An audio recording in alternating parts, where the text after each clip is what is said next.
How are you, darling? It's gone. It comes and it goes. Oh, how annoying. Believe me, it's of no importance. And yet it makes you so nervous. I can only tell you what the doctor said, to forget it and not to worry. Well, I'd worry. Dr. Vengard. I repeat it, Dr. Vengard is the man for you. Don't let's go into that again. I will not be psychoanalyzed. Oh, now, Jill, that's a very middle-class attitude. I'm a perfectly normal woman. Well, that sounds awfully dull. My dear, you mustn't say that about yourself. Not even in fun. Seriously, Jill, go to Dr. Vengard. He certainly did wonders for Molly McLean. Do you know she was suffering so from claustrophobia she couldn't ride in an elevator? Can you imagine what that means to a woman living in a penthouse? And Dr. Vengard cured her? Well, he must have. I read the other day in Winchell's column she ran away with an elevator boy. Oh, Molly McLean? Oh, people.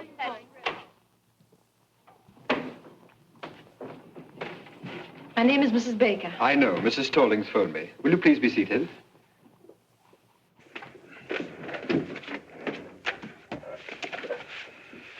Mrs.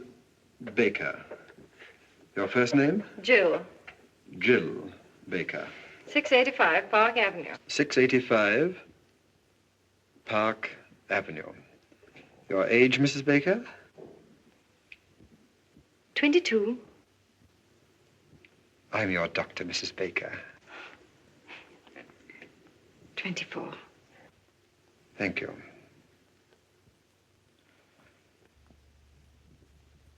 Doctor, I want to be frank with you. I'm absolutely certain there's nothing really wrong with me. I'm sure you'll feel differently when you leave this office. You see, most people know nothing about themselves. Nothing. Their own real personality is a complete stranger to them. Now, what I'm trying to do is to introduce you to your inner self. I want you to get acquainted with yourself. Wouldn't you like to meet you? No. You see, I'm a little shy. All right. What seems to be the trouble? Well, it's difficult to show you the symptoms at the moment because it comes and it goes. Oh. It comes and it goes. Yes, it's so unfortunate. It's always the same whenever I see a doctor. When I come, it goes. And when I go, it comes. Mrs. Baker, whatever comes and whatever goes, there's no denying it worries you a lot. So please drop all your inhibitions, release your inner self, and speak freely. What comes and what goes? Hiccups. Hiccups? Yes. Whenever I get nervous or irritated, I get the hiccups. It's rather unpleasant and sometimes very uncomfortable. Well, naturally, it's a little early to make any diagnosis, but you're apparently getting these hiccups because of a nervous condition. Let's find out what causes that condition. Sounds plausible. Thank you. Would you mind stepping into the next room?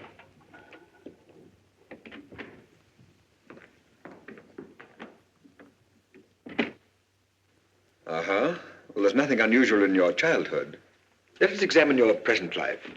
Let us look at it through a magnifying glass. Let us examine every detail.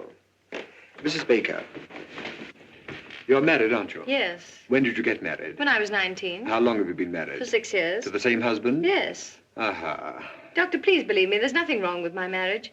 You could go through all Park Avenue and you wouldn't find a happier couple. Well, I'm sorry, but it's my duty to explore every avenue, especially Park Avenue. How old is your husband? 35. His business? He's vice president of an insurance company. But will you please leave my marriage Very alone? well, very well. Just relax.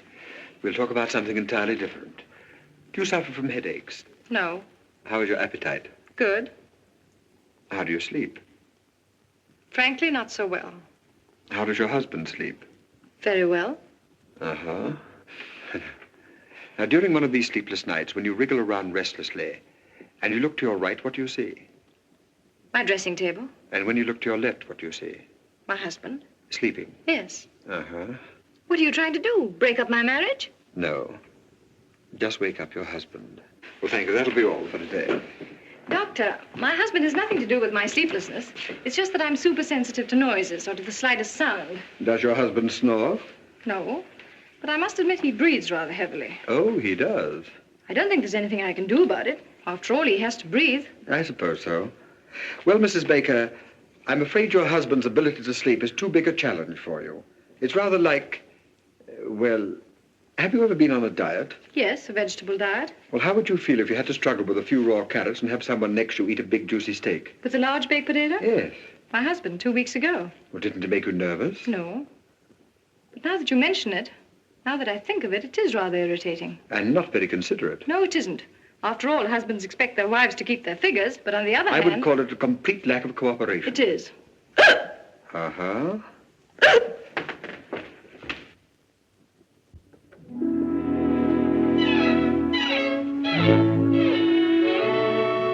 Jill, dear. Hello, Margie. Why, haven't I heard from you? How are you, dear? All right. Anything wrong? Oh, Margie, you shouldn't have sent me to that Dr. Vanguard. Did you go back to him? No, and I won't. He's not going to break up my marriage. There's nothing wrong between Larry and me. That's what I say. Are people talking about us? They wouldn't dare in my presence. They know you and I are close friends, and I always defend you. I know, dear.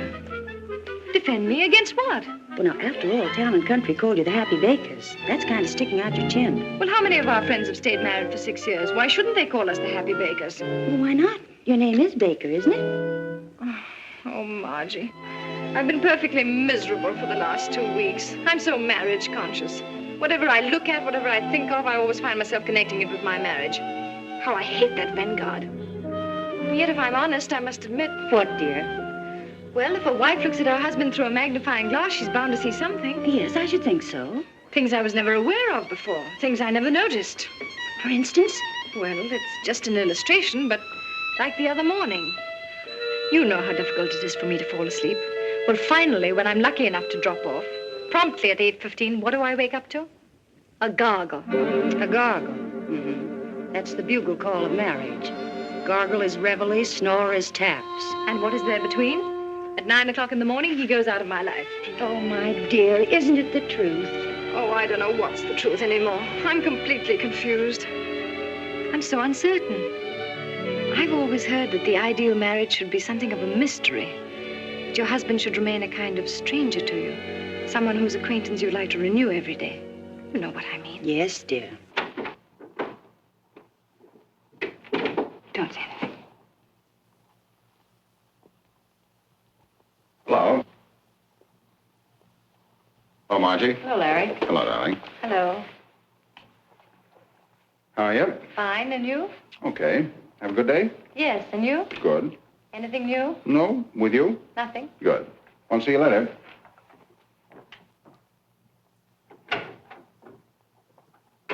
Well, what could he say? Why, of course, dear, there was nothing new, and he frankly admitted it. Jill, Yes, darling. are the Coopers coming to dinner? I don't know yet, darling. I'll let you know as soon as they phone. I wish you would, because if they're coming, I'll have to shave. All right, darling. Now, I don't want to cause any trouble, but cold facts are cold facts. If Mr. and Mrs. Cooper come, that big, awful-looking Mrs. Cooper, he shaves. And if he has dinner alone with his wife, he doesn't shave. And if anybody should shave, it's Mrs. Cooper. I spent 3.5 hours today at Elizabeth Arden's, but I don't rate a shave. My dear, that's the trouble with 95% of all marriages. Husbands don't shave. Don't men realize that a beard doesn't stop growing at 8 o'clock?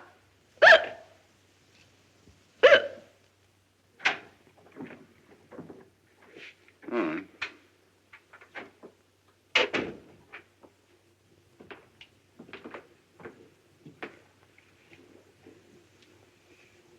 Larry, Yes, dear. they're back. Fine. They have a good trip? Who? The Evans.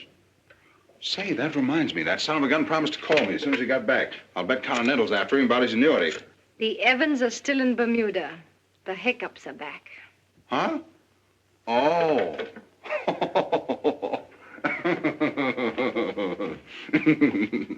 The joke's on me, huh?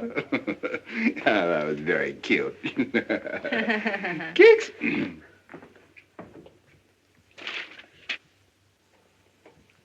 Larry, when you came in just now, you asked me if there was anything new. Oh, say, there is something new. And something very important, too. You know who's coming to dinner a week from Thursday? The president of Universal Mattress and the president and secretary treasurer of United Furniture and some other high executives of both companies. Oh, good grief. Oh, I know it's going to be one of those nights, but Universal Mattress and United Furniture have merged. They're reshuffling their entire insurance account.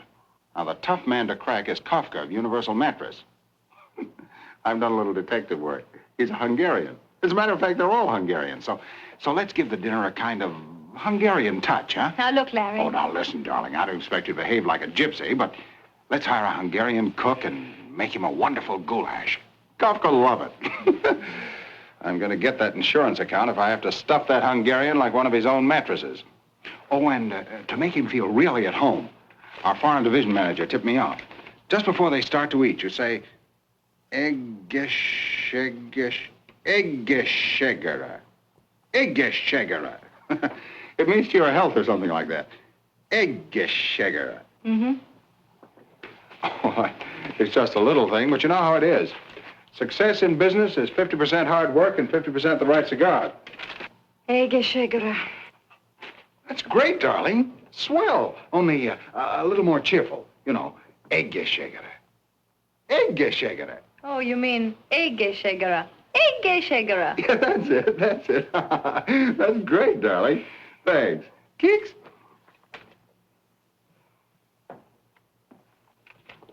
Larry. Hmm? Why'd you do that? Do what? Keeks.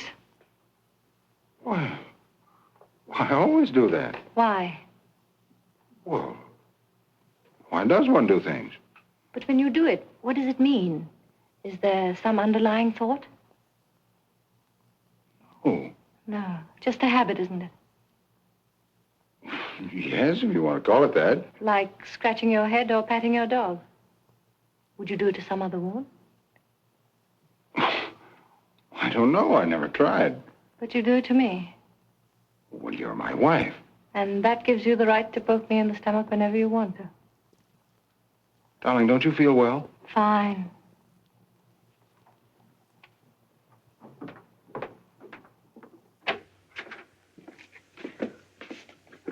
Larry, please don't keeks me anymore.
That was not the dog. That was me.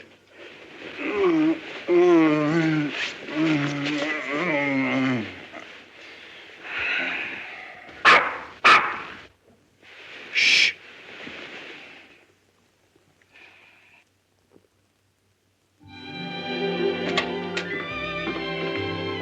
How do you do? How do you do, Mrs. Baker? Dr. Vanguard will be a little delayed. I hope you don't mind.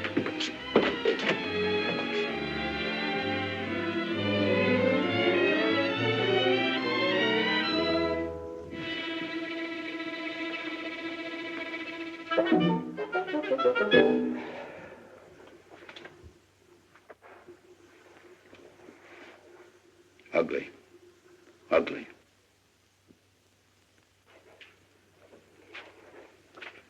Aren't they ugly? Who? People. Is there anything uglier than the human face? Ah.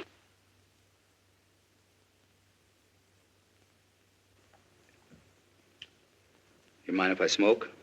Not at all. Smoke yourself? Yes. You haven't got a cigarette, eh? Yes.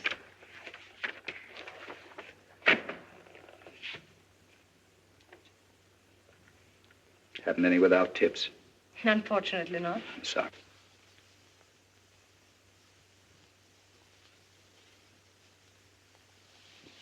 Pfui.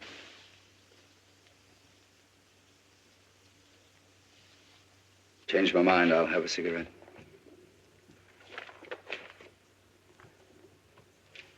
Yes, thank you. Have you seen this doctor before? Yes. How much do you charge? I really don't know. I haven't asked. Oh, you didn't have to. Dr. Vanguard just phoned. He'll be detained at least another half hour. Another half hour. Well, we have two alternatives. We can read a magazine or we can talk. This is a lovely day, isn't it? Yes. Yes, well, that takes care of that. Let's forget it. Do I bore you? Oh, no, on the contrary. Let me warn you that I say what I think. I'm a complete individualist. Oh, really? I'm against communism, capitalism, fascism, Nazism. I'm against everything and everybody. I hate my fellow man and he hates me. Sounds rather amusing. So I amuse you. I'm a clown, eh? Pagliacci. Oh, no, I didn't say that. All right, don't apologize. This Vanguard a good doctor? I'm sure he'll do you a lot of good. Why do you say that? What's wrong with me? I really wouldn't know. After all, I'm not the psychoanalyst. Uh-huh. What's wrong with you? Nothing. Why are you here? You don't go to a psychoanalyst to have a tooth filled. So what's wrong? I think we'd better read magazines. All right.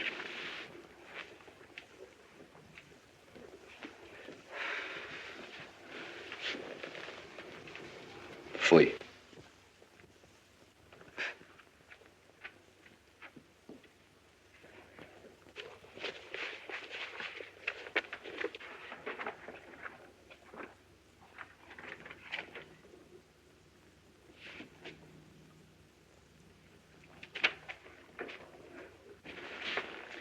I hate to bother you again, but what does one have to do to be happy? I think Dr. Vanguard would know more about that than I. More than you, Mrs. Baker?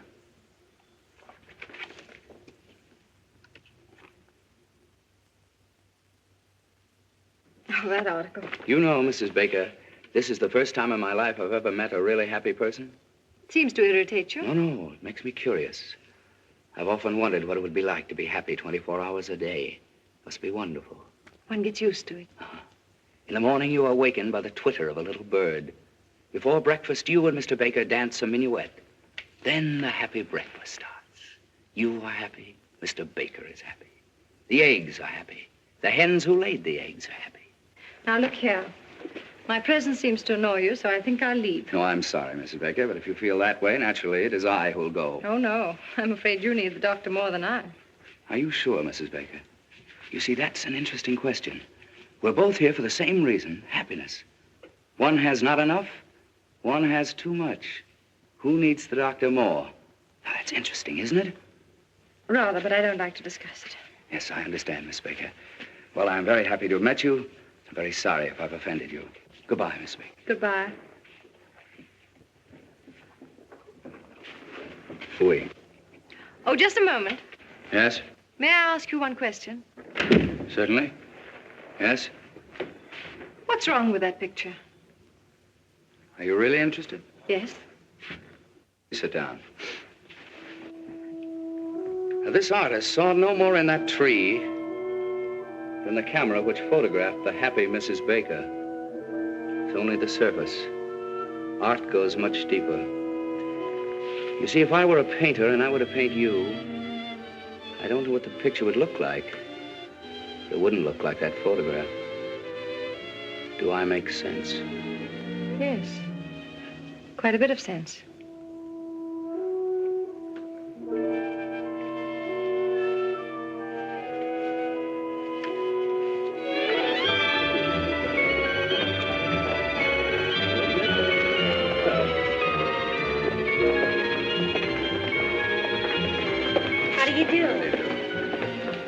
Hello, Sebastian. Hello. Oh, by the way, my name is Sebastian. Oh. Alexander Sebastian. The name mean anything to you? Be frank? Well, if you insist, no. It's all right, it's all right. Why should it? Let's look at the pictures.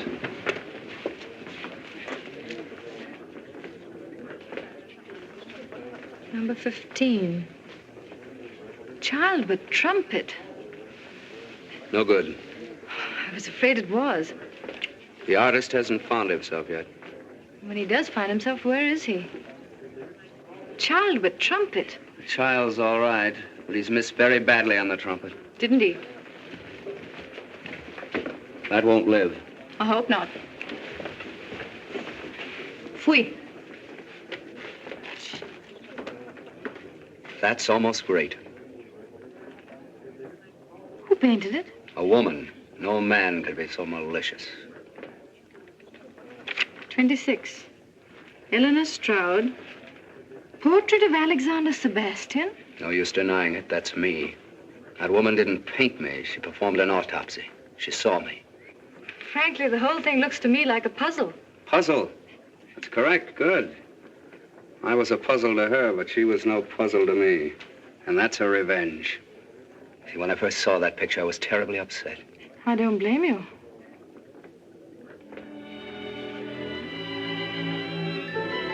What do these notes mean?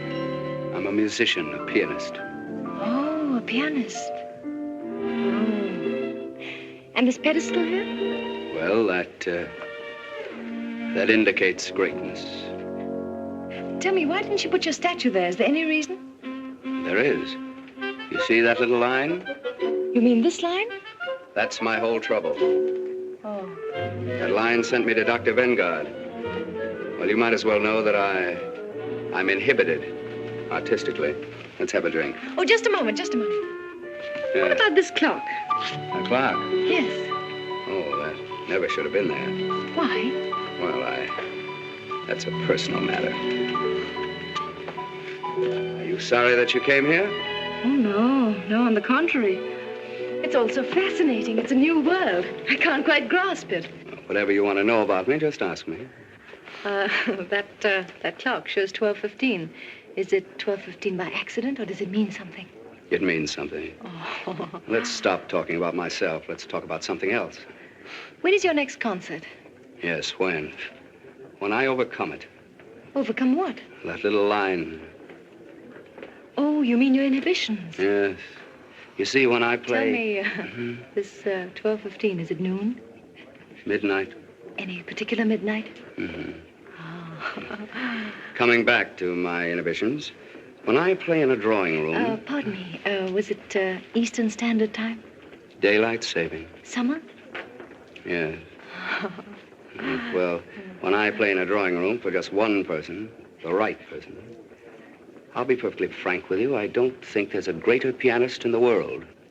But as soon as I get in a concert hall in front of an audience, no, something gets lost. Those faces staring at me. What right have they to come in and stare at me? What right have they to listen to me just because I pay $2? Some cases $2.50. Why do I bother you with all this? Oh, but I'm glad you did. It's fascinating. You are a puzzle, Mr. Alexander Sebastian. And don't you try to solve me, Mrs. Happy Baker. Come on.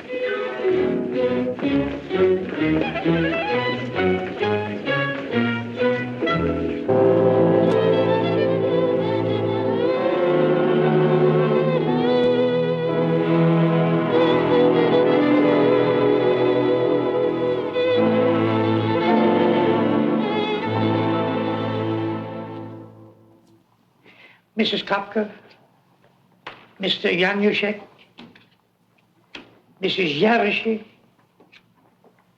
Mr. Jones. Jones?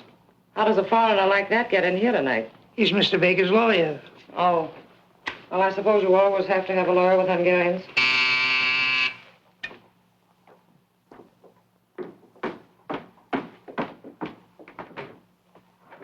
Good evening, sir. Good evening. How's the goulash coming? Fine, Mr. Baker. Did a package arrive for me? Not yet, sir.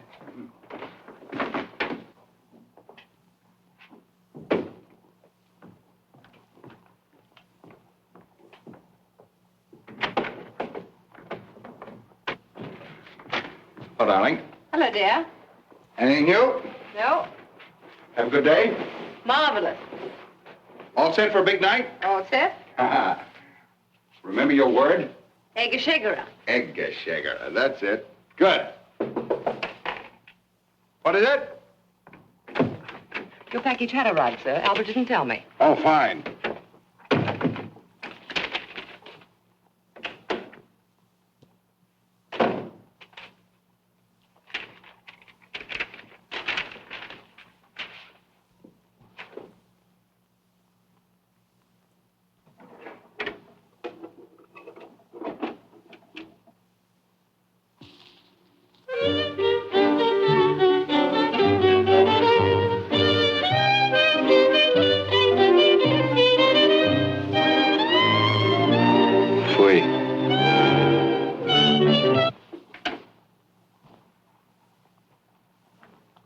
May I ask what you're doing here?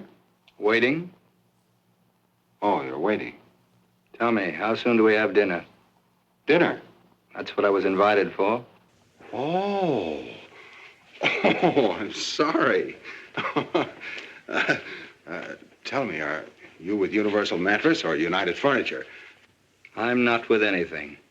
Oh, playing both sides, huh? Well, it's not such a bad idea. Say, tell me, how do you feel about Mr. Kafka? Indifferent. Well, I can tell you, nobody's going to put anything over on him. He's pretty smart. I think it's very clever that they've merged. Merger will out, won't it?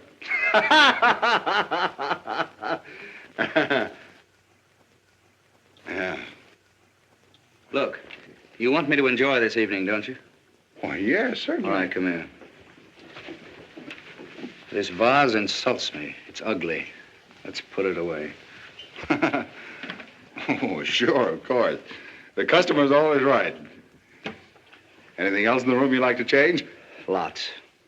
Well, I think we're going to have a very enjoyable evening. I'll let you in a little secret. We've got goulash. Goulash? Yeah, goulash. Scrambled eggs for me. Oh, only a suggestion. Will you forgive me? I must dress. Just continue to make yourself at home.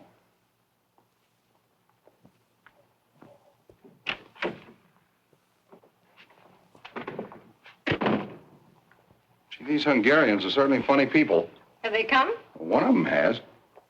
Look, dear, aren't we dressing? Why? Well, he isn't. Oh, that's Mr. Sebastian.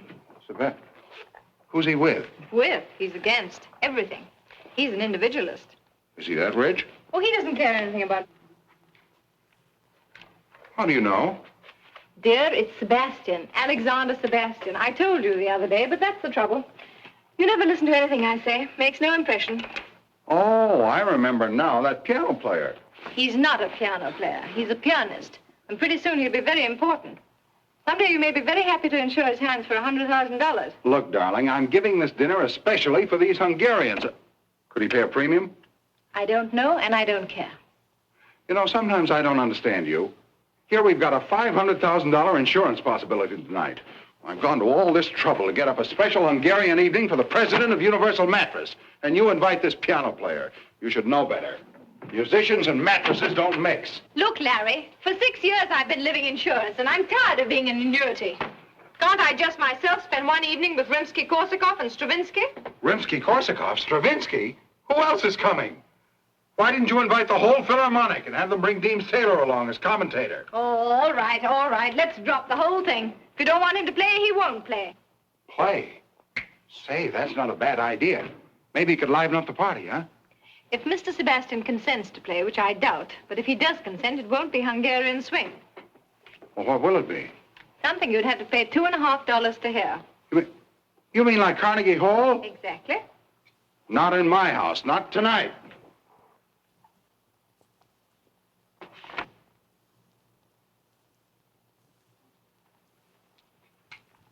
What's this? Oh, that's a reproduction of a painting I saw in an art gallery. You like that? Love it. Well, what is it? Can't you see? Now, listen, quit kidding me. What is it? It's a portrait A portrait? Of what? of a man.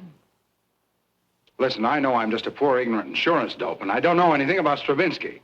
But we've been married for 6 years, and I think I've made you a pretty good husband. When I ask you a question, you still ought to do me the courtesy of answering. You don't have to make fun of me. You know what this is? The Grand Canyon.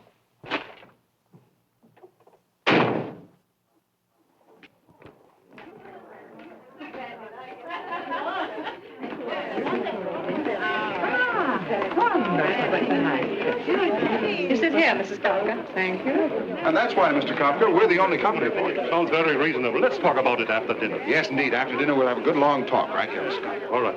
Mrs. Baker? Thank you, Mrs. Kafka.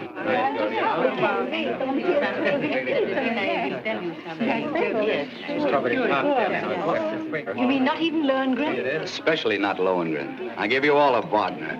Except one passage in Tristan. That's really good, but you never hear it played right. Perhaps someday I could hear you play it as it should be played. Perhaps. I don't eat strawberries. Oh, I'm sorry. All right.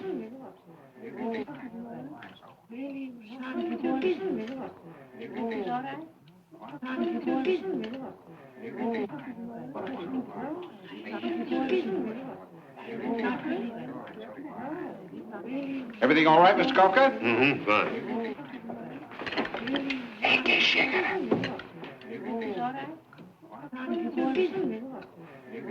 Egészségére. Egészségére. Egészségére? Milyen jól mondta ki. Hallottátok? Azt mondta, hogy egészségére. Egészen jól mondta magyarul. I thank you so much, Mrs. Baker. You make one feel at home. That's what I call hospitality, Mr. Baker.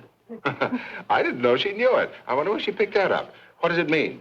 To your health. Oh, isn't that nice? And she pronounced it so well. Ignát, Igen, szívem. ugye milyen jól mondta ki magyarul? Igen, nagyon jól. Nagyon jól. Nagyon jól. Egészségére! Én már régen nem beszéltem magyarul. How comes you speak Hungarian? Were you born in Hungary? No, I studied music in Budapest. Budapest. Jaj, Budapest. I lived at, what's the name of the street? Andalusia. Andrássy úr! Andrássy! Hát én ott laktam az Andrássy út 54 számmal. 54? Én ismerem őket. Ott volt a kávéház. Andrássy kávéház. Minden délután ott volt az Andrássy. Annál szebb utca nincs is a világon. Gyönyörű, minden nap ott sétáltam. Reggel,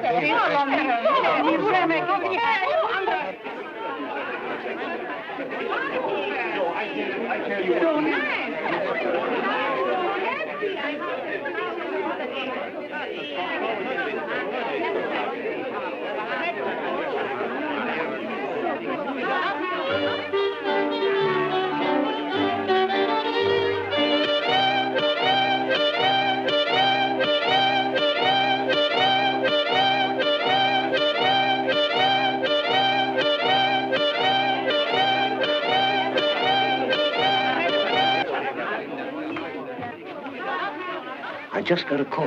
Kafka's launching with the Hudson Insurance people tomorrow. It's tonight or never. What about the legal angle? My office is working overtime drawing up the contract. All right, I'll go right after them. Well, enjoy the goulash, Mr. Kafka? Good goulash. Very good goulash. If your firm is as good as your cook, we might get together. Well, I'm glad you brought that up. Now, here are the details. Yaroshin, Laszlo, come here a minute. After all, we are partners.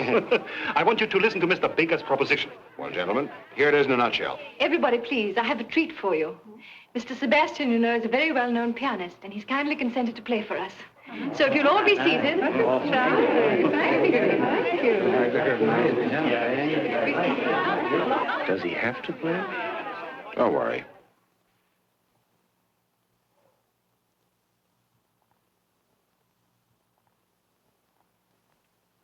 Mrs. Baker. Yes, Mr. Sebastian. Would you mind moving from here, please? Yes. Come on, show you, Alexander.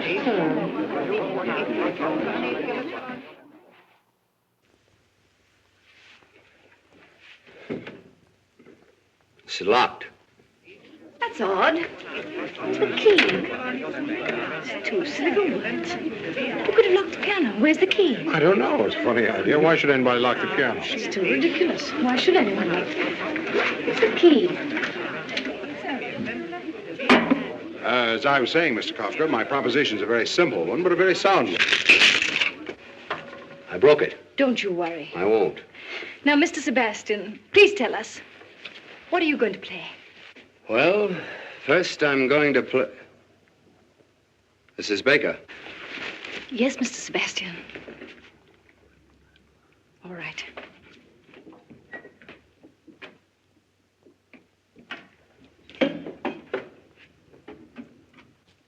I shall begin with a Sonata Pathétique by Beethoven. A sonata in 3 movements. And afterwards, if I feel like it, I shall play Hoff's 11 variations on the second theme of the first movement, followed by my own variation on Hoff's 11 variations on the second theme of the first movement.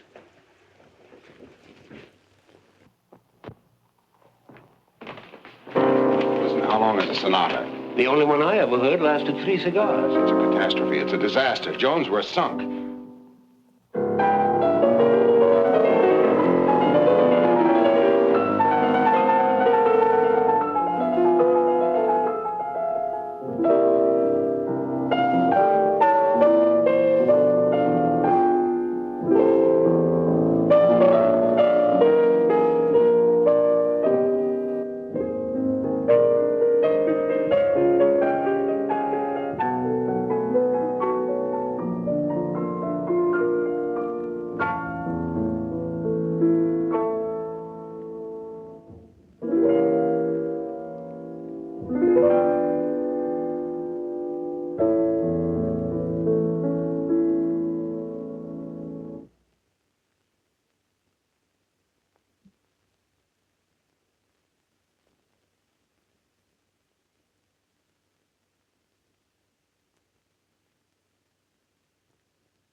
Stop it.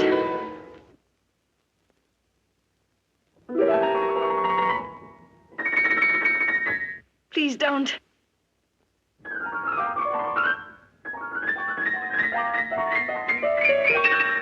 No. No.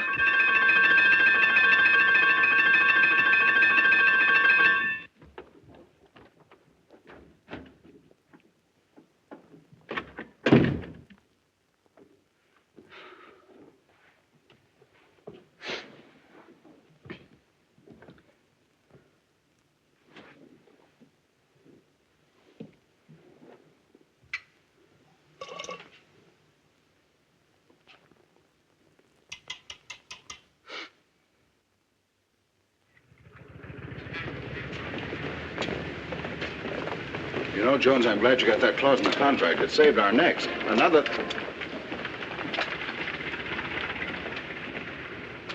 Wait a minute, I'm going to have some fun.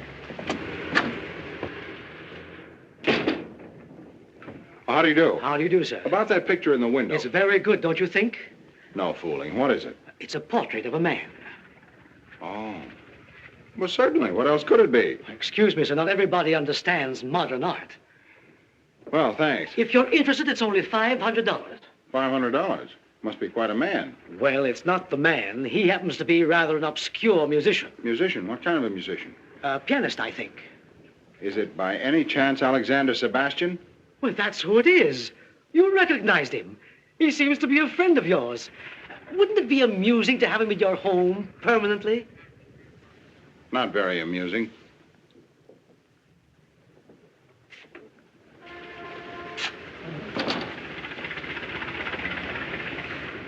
A cheap guy like that. Who? Him. Goodbye, Jones.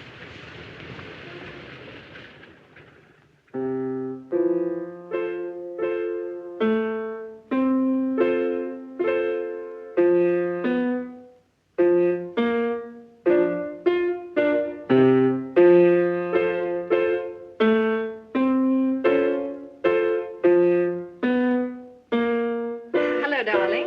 Hello. Isn't this a nice surprise for you? Yes, very nice. A merry farmer. What's he so merry about?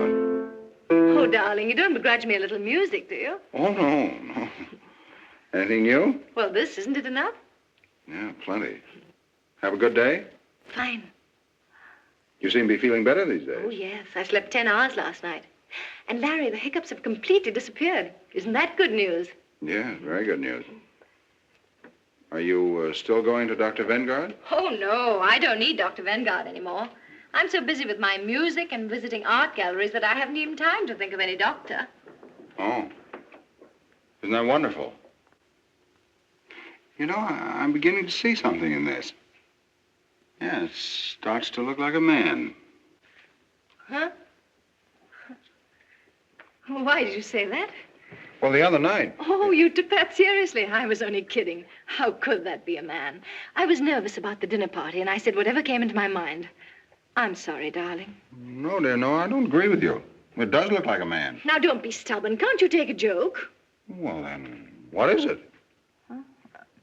It's a meadow.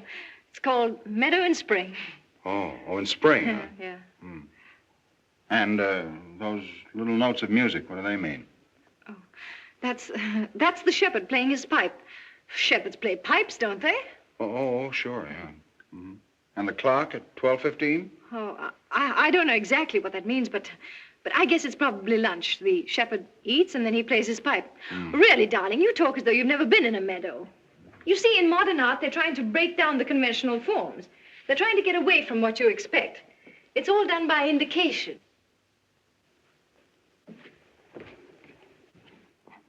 What are you doing? Oh, just putting a mustache on the shepherd.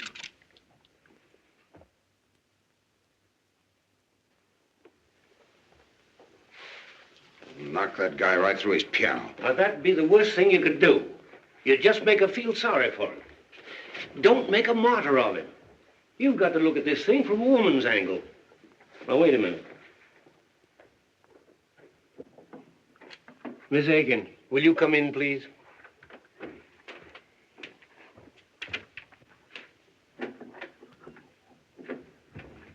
Miss Higgins, we want a woman's point of view on a certain situation. Now, Mr. Baker has a friend, and he's in trouble. Who, Mr. Baker? No, the friend. Oh, Mr. Baker. Shh. Now, Mr. Baker has nothing whatever to do with it. Let's call the friend Mr. Brown. Now, Mr. Brown has a wife. Mrs. Brown. Exactly. Mr. and Mrs. Brown have been married for, how long? Well, say 6 years. Yeah.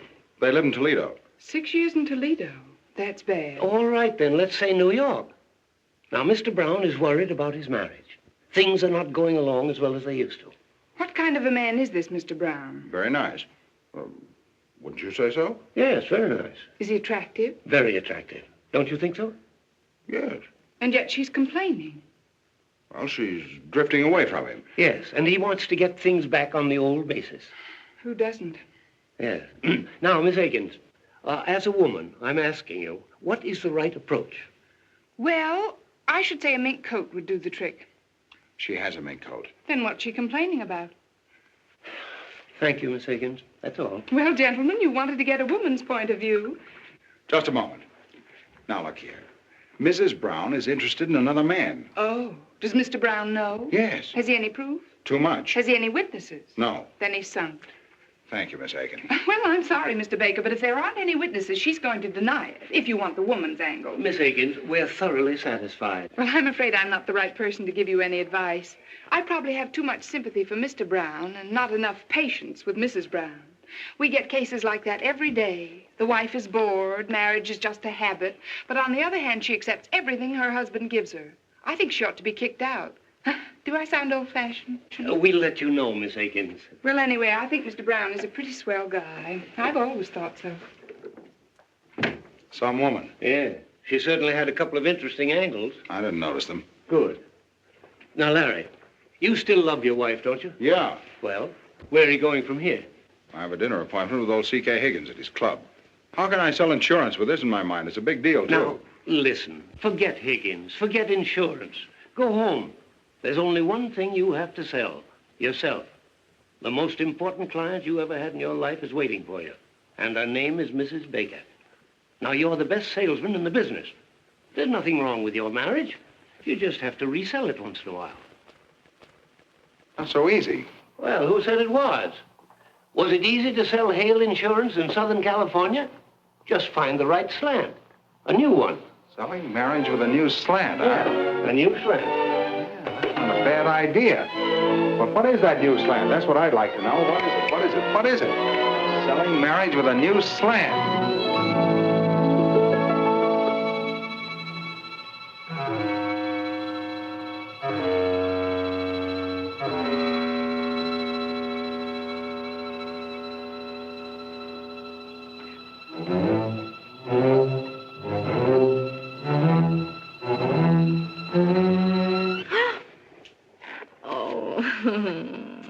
Nice surprise, eh? Hello, my genius. Who are you going to be this evening? Come, tell your little cadenza. Are you Mozart, playful, tender? Or are you the thundering Beethoven, strong, fiery, unyielding? Come, darling, tell your little cadenza.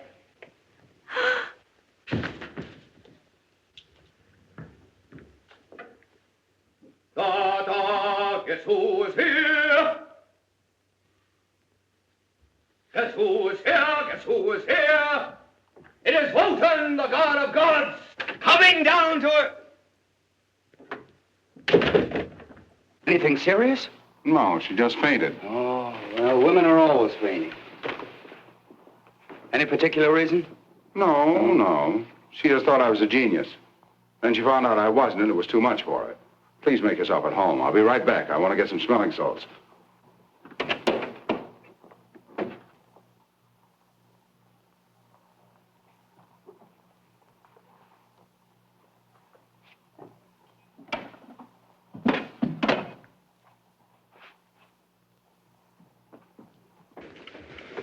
Now, look, Baker, let's get this straight.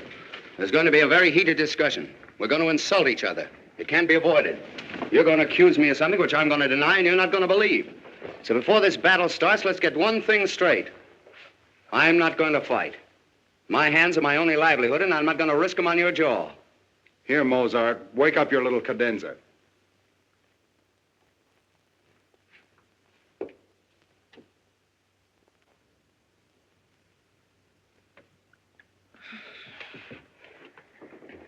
What's happened?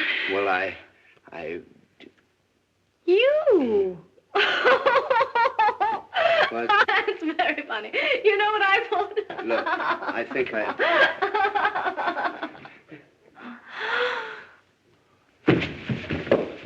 What?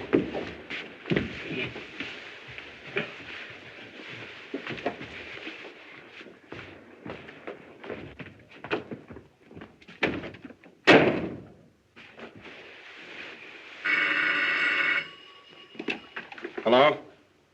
Hello, Jones. I'm still selling. You were right. It needed an entirely new slant. I think I've got a new one.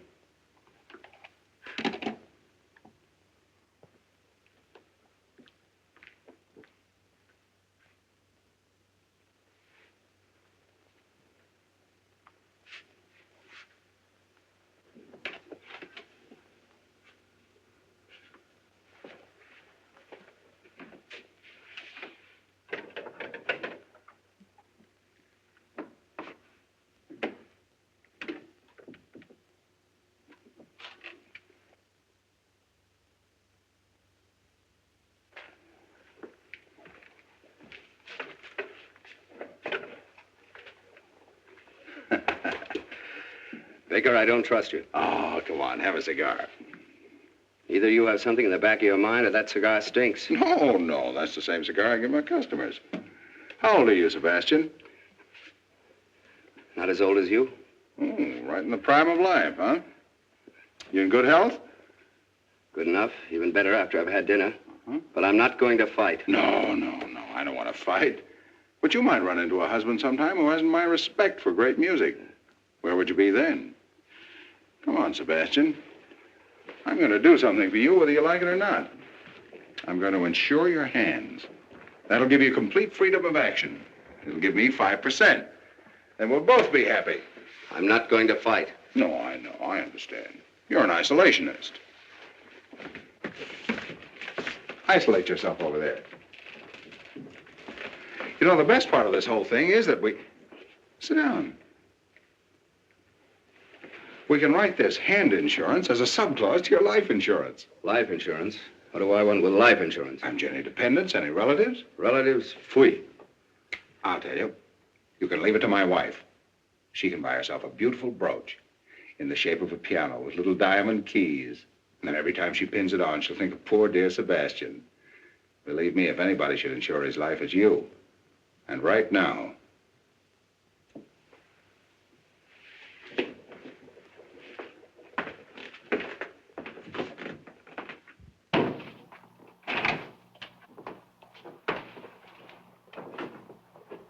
Now then, where were you born? I'm not going to fight. So you love my wife, don't you? Love your wife, Baker? Oh, so that's what you've been driving at? Oh, now I understand the whole thing. Oh, really, Baker, you should be a little ashamed of yourself.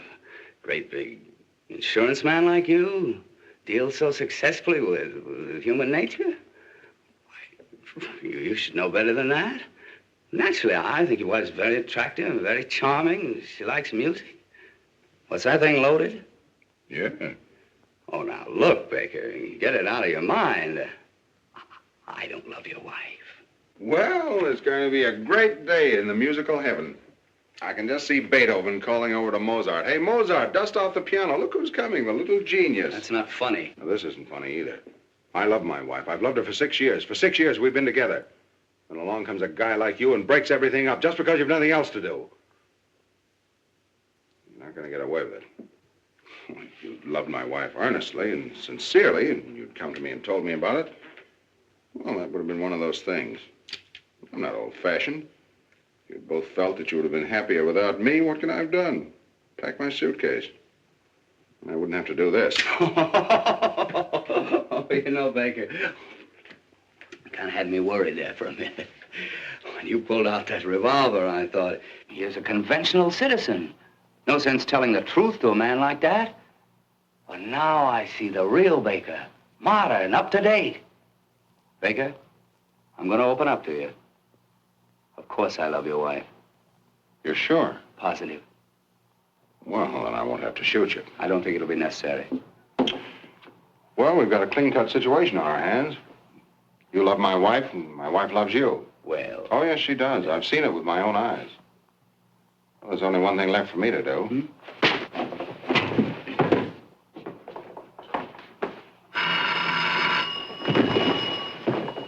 Hello? Oh, hello, Jonesy. I'm still selling.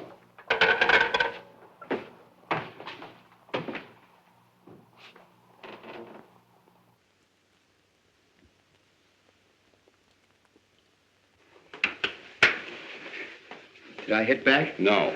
Good. Shouldn't have done that, Baker. I know, and I'm sorry. Shouldn't have done it. I slipped back into the old-fashioned Baker. I probably won't do it again. I'm not going to fight. Hello. This is Lawrence Baker. I want to reserve a room for tonight. I'll be right over. Thanks.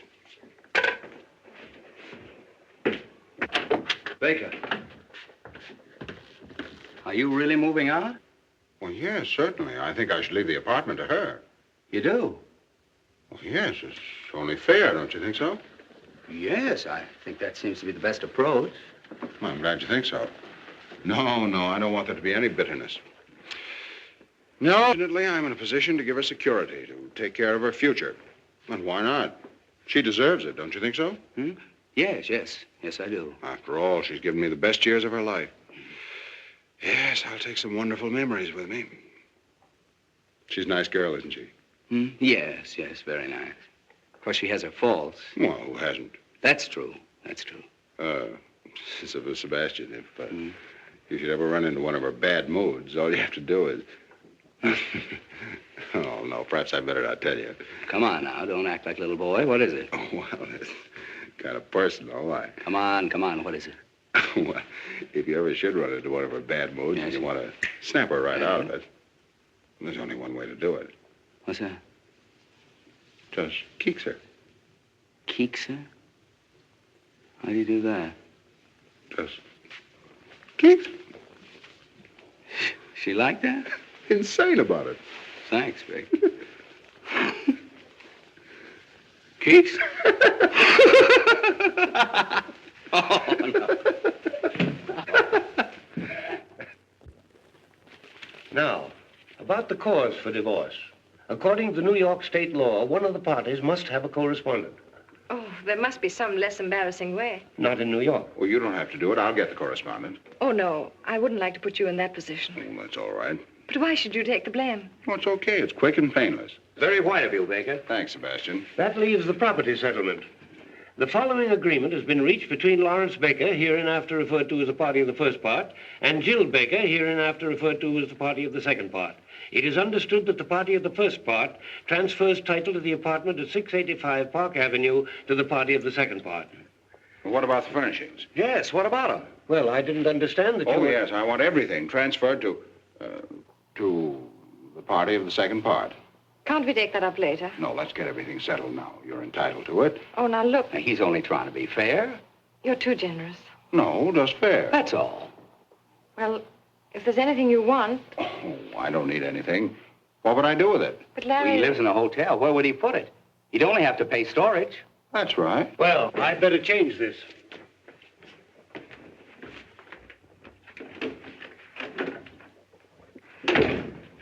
What's his name? Jones. I don't trust him. Well, here we are. Baker versus Baker. Sounds awful, doesn't it? Everything legal does. Oh, about this correspondent. Yes? Who's it going to be? Oh, I don't know. Anyone in mind? I have several promising prospects. Oh, you have? Yes, I think we can clear up the whole matter in about 4 weeks. Sounds pretty good. Tell me, it isn't Mary Logan. Mary Logan is a correspondent? Oh, I think I can do better than that. After everything's straightened out, I think I'll take a trip to South America. Is it one of my friends? No, you know I never cared very much for your friends. Someone I know? Darling, this is a divorce, not 20 questions. Oh, I'm just curious. Oh, don't worry. You can rely on me. I won't disgrace the family name. Larry, do you really want this divorce? Well, absolutely, don't you? Well... Well, don't tell me you don't want it. That'd be a great disappointment. After all, you're seriously in love with Sebastian. Otherwise, you wouldn't have... Well, we wouldn't be here. You're too fine a person, Jill, to have done all this just to fill out your day. I've always believed that you're sincere. I still do. I'd like to take that memory with me. I'm sorry if I hurt you. You couldn't help it. Don't worry, there'll be no bitterness. Funny, isn't it? For 6 years, you were my husband. And now, you're the party of the first part. I used to be your Jill. And now I'm hereinafter referred to, and that's all.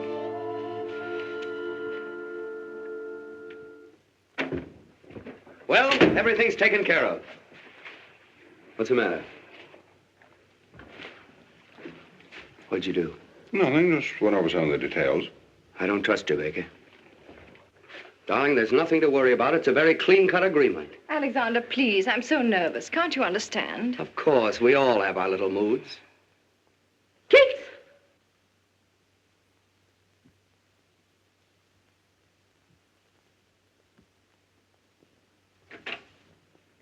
Now let's read this again. The following agreement has It's been reached... unnecessary, unless we can agree on the correspondent. Well, it's none of your business. Darling, it isn't. Keep quiet. It is my business. You're not going to make me the laughingstock of the whole town with some girl. A girl I don't even know. Oh, no, you're not going to have that triumph, Mr. Baker. Goodbye.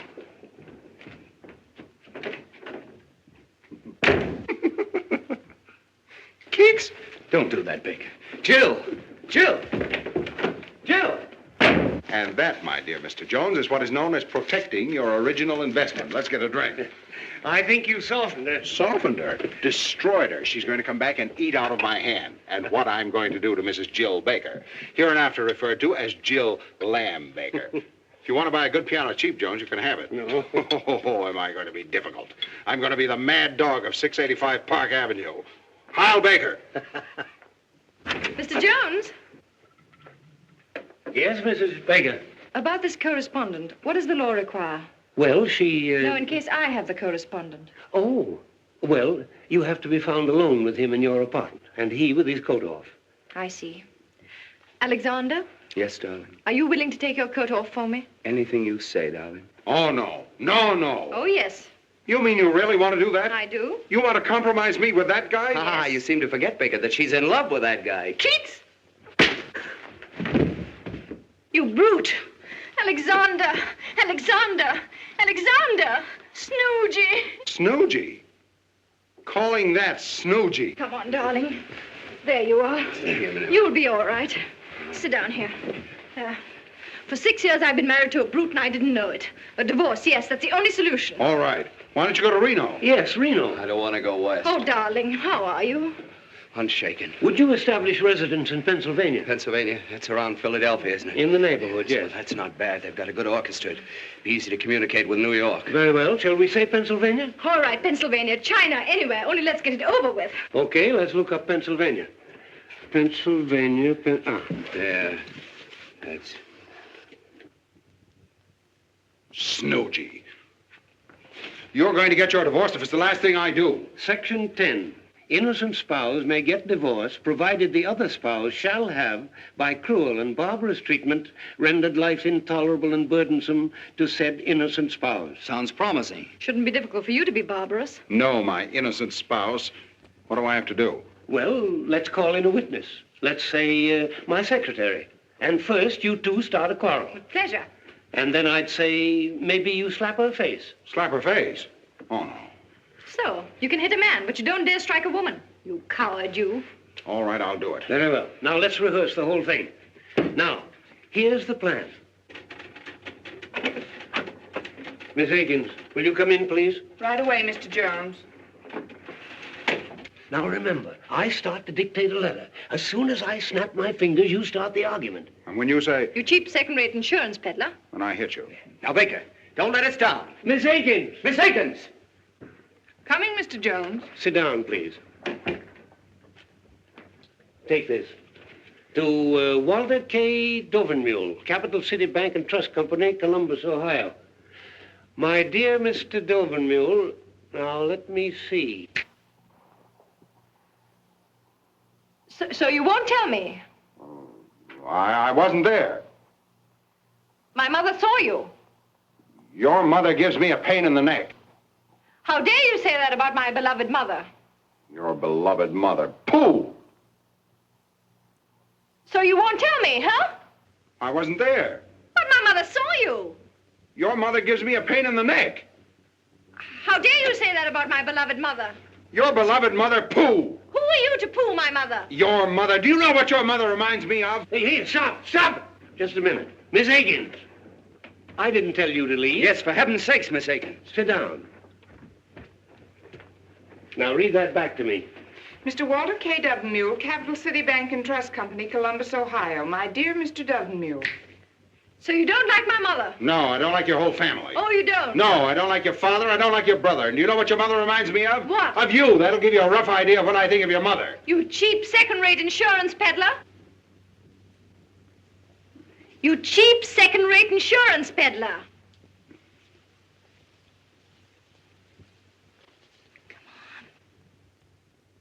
What she called you, a cheap second-rate insurance peddler. Yes.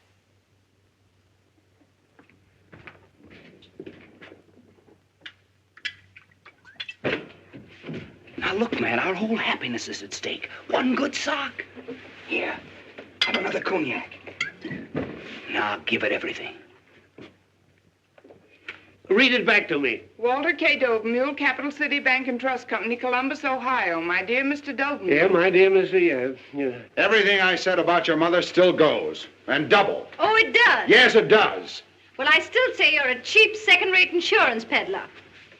Oh, so I'm a cheap second-rate insurance peddler, am I? Yes, you are. Say it again. You cheap, second-rate insurance peddler.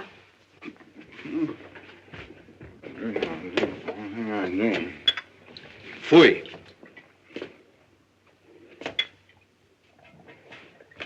Come on, Baker, pull yourself together. You can do it. Swell guy like you.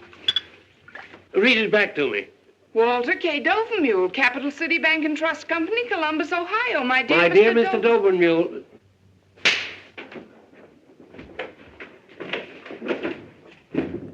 Did you see that, Miss Higgins? A husband slapping his wife? Yes, did you see it?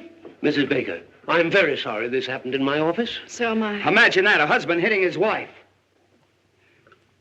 He had to get drunk to do it. Goodbye, Mr. Jones. Goodbye, Mrs. Baker.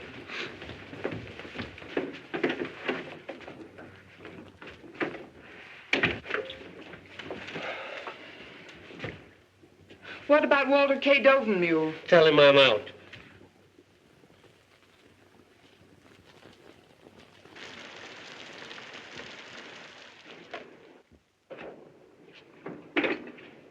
Thank you, sir.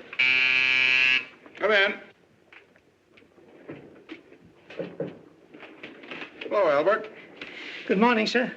I hope you'll forgive me for disturbing you on Sunday. It's all right, Albert. Have a late night, sir? Yes, I've had a series of late nights. I guess I'm not as young as I used to be. Oh, I think you look very fit, sir. Oh, thanks, Albert. How's everything going? Well, not so well, sir. I came to ask if in your future plans you'd have any use for me. Have you left Miss Baker? Yes, sir. I had to, on account of that musical gentleman. Oh. In fact, we all left, except Emma. But then she fortunately is quite deaf. How is Miss Baker? As charming as ever, sir. Happy, I suppose. If you'll pardon me for saying so, I think she shows great courage.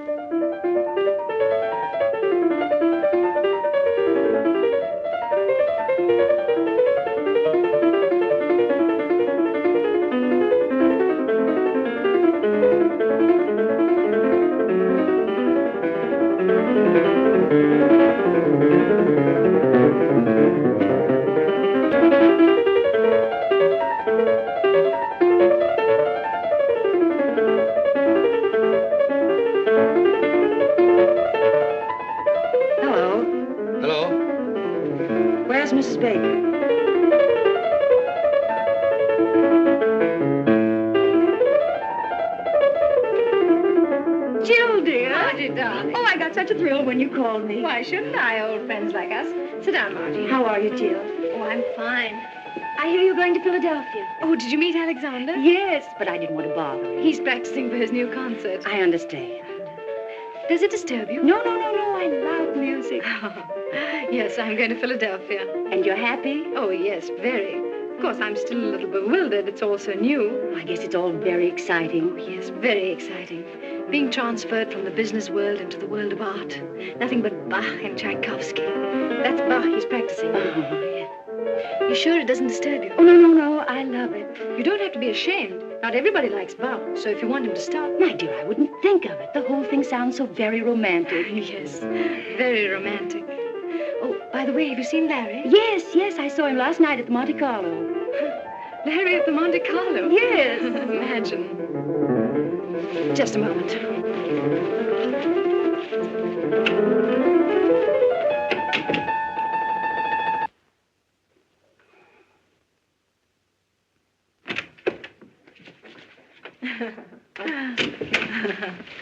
Please forgive me. Of course. Well, now, what were we talking about? So, you don't like my music, eh? Oh, Alexander. I make nothing but a lot of noise. All right. Fui. Isn't he original? Oh, very. I hope you don't mind. No, not at all. I love to make him angry. He turns into a big grizzly bear. It must be fascinating. Yes. Jill? The bear.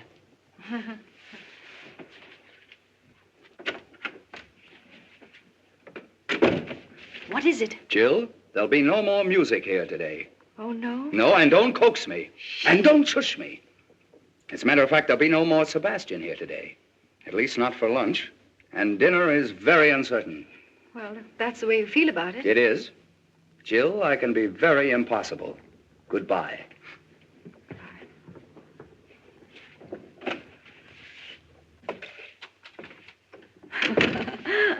What fun. I only hope poor Larry has as good a time as I. Well, when I saw him at the Monte Carlo. Oh, yes. I suppose that was another one of those dull business evenings. Was it a large party? No, I'd say she was about your size. Oh. Was she attractive? No, I didn't think so. But George and Freddie thought she was terrific. You know George and Freddie. But what do you care? That's right. What do I care? Larry's entitled to have a little fun. That's the kind of life he likes.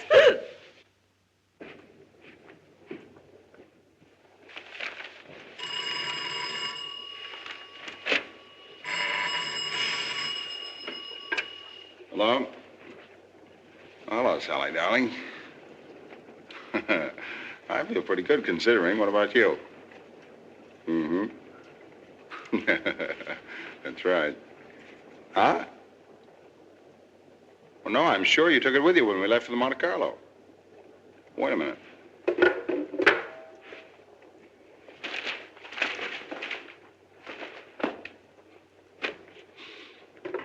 Hello? Yes, it is. All right. Goodbye.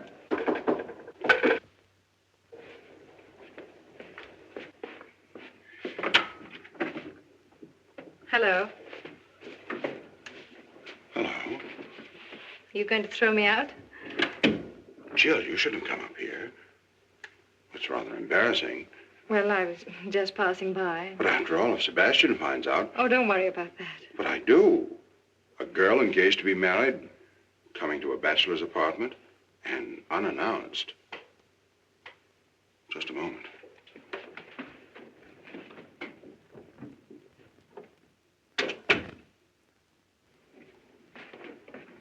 Well. I seem to be intruding.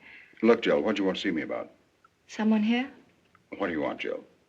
Well, I was driving by and... Oh, right on the 31st floor?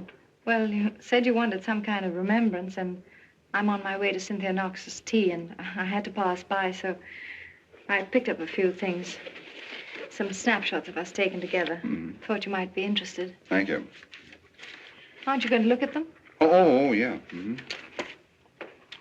Well, it's the first time we met. There's one of you sitting in my lap. Our wedding, our honeymoon. That's very nice, thanks. Anything else? I heard you were at the Monte Carlo last night. Yeah. Sleepy? Huh? Yes. Well, give my regards to Cynthia Knox. Who? You were on your way to Cynthia Knox's tea, remember? Oh, yes, yes. I like your apartment, Larry. It's lovely. Charming. Yes, very, very charming. In such good taste. Pretty. So cozy. Lovely curtains. And such a beautiful view. Yes, such a beautiful view. I'm sorry. That was rather foolish. Please forgive me. Oh, Larry, I did make quite a mess of things. Oh, everything turns out for the best. You can't mean that, Larry. I can and I do. Larry, please don't make me go to Philadelphia. Please don't. Oh, Madam has changed her mind. She gets a little tired of marriage and she walks out just like that. What does she care if she makes a fool of her husband or how much she hurts him? Then she gets a little tired of piano music and she comes back and says, oh, it was just a little whim of mine, so please trot back to the old homestead. You break up a whole life and then think you can put it back together again in one afternoon.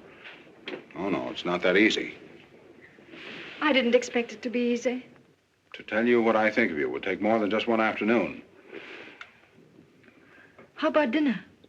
Dinner? Couldn't we just have dinner together tonight? Well, I'm sorry. I'm engaged for dinner. Oh, that girl. Yes, that girl. I don't like your tone. I'm sorry. First you try to mess up my life, now you want to spoil that girl's Sunday. Sally doesn't get every day off, you know. Sally works hard. Oh, she does. Now, what's wrong with that? Nothing. She doesn't have everything dumped in her lap like you. She hasn't time to go to crazy art galleries, play around with second-rate musicians, or go to psychoanalysts. She hasn't a husband to pay for her complexes. Sally's a mighty fine girl, much finer than your Mr. Sebastian. She doesn't wear your shirts either. Did he take? Oh, skip it. Here, you promised to love, honor, and obey. And here, that's the first time we met. That's an awful picture of me. But you were a fine girl. I didn't bore you with my insurance then. You listened to everything. You wanted to know everything about me and my work. You wanted to help. Oh, Larry. And here, I remember everything you said to me.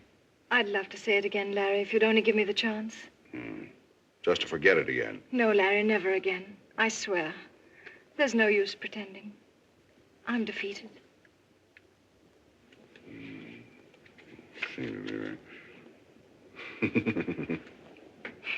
Gee. I'll always remember that tree in front of our hotel window. And that funny old Italian waiter? Oh, that wasn't here. Oh, yes. No, it wasn't. No, here. Oh, that's right. That's that front porch. Our first breakfast. Yes. Oh, Larry, couldn't we have dinner together? Not tonight. Why not? Sally? Let me talk to her. Oh, no. Woman to woman, she'll understand. No. Please, Larry. Well, you don't deserve it, but I'll see what I can do. Thank you, darling. You stay right here. It's going to be very tough.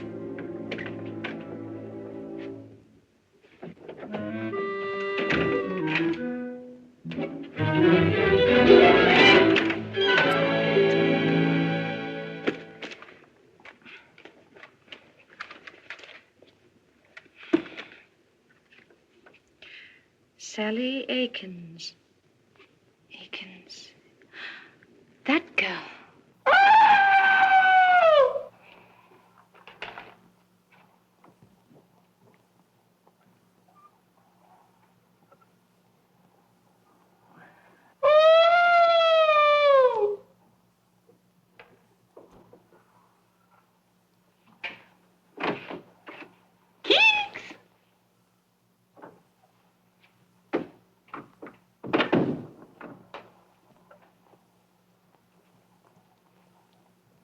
How'd you do, Miss Akins? Oh, hello, Mrs. Baker. Nice to see you. Mr. Baker would have loved to have seen you, but unfortunately he's busy. Oh, he asked me to give you your handbag. Oh, yes, I forgot it. I was doing some secretarial work for Mr. Baker. Oh, secretary's work on Saturday night. Oh, well, I'm a notary public, too. Oh, I see. And you brought your seal? Oh, yes. A trained seal.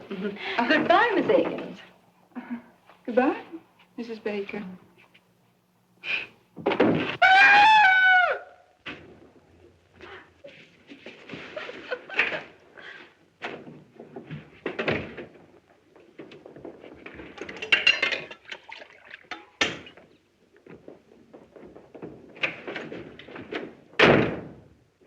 Sweet.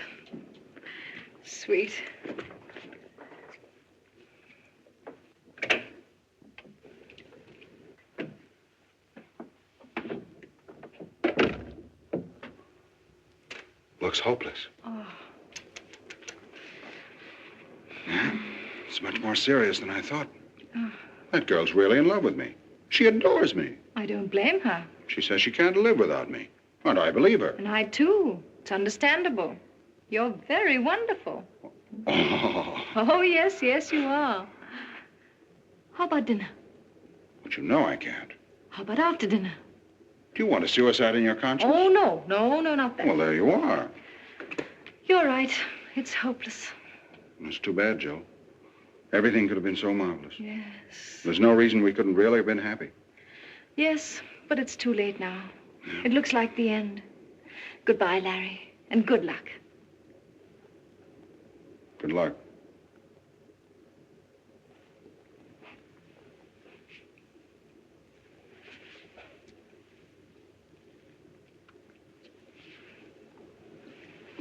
I'll talk to her again.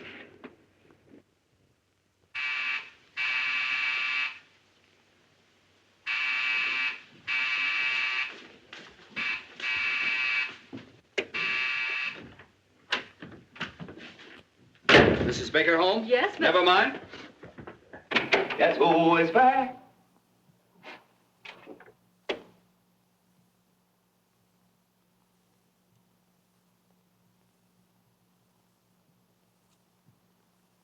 It's Wotan, the god of gods, coming back to Earth.